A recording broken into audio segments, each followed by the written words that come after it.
Back before the turn of the century, Jane Addams and her settlement house movement helped usher in the era of progressive reform. Suffragists like Carrie Chapman Catt would help bring the era to a close by finally winning women's right to vote. The suffragists argued for the ballot as a way to ensure the progressive triumph. If women had the vote, they claimed, the bosses would fall, saloons would disappear, and the United States of America would be an altogether better place. Public-spirited women who wish to use the ballot do not wish to do the work of men. They simply want an opportunity to do their own work and to take care of those affairs which naturally and historically belong to women.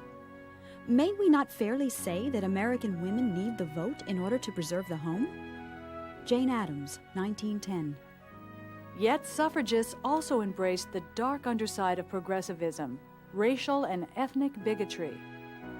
Many women argued for the vote in racist terms, promising that the female ballot would help keep white Protestants in charge.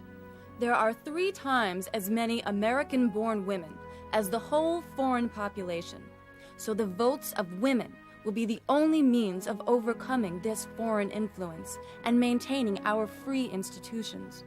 Olympia Brown, 1889.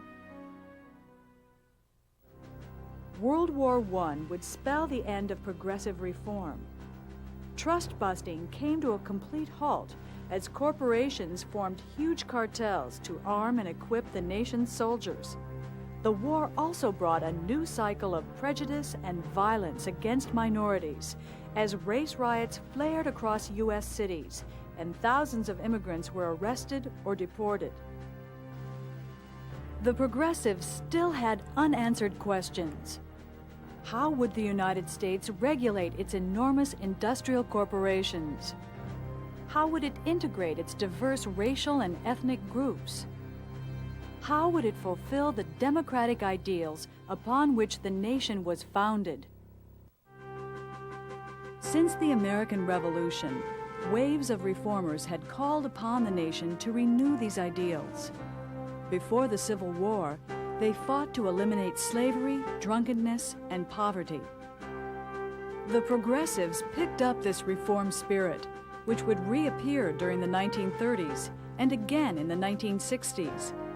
Behind all of these movements lay the distinctive American faith that we can remake the world.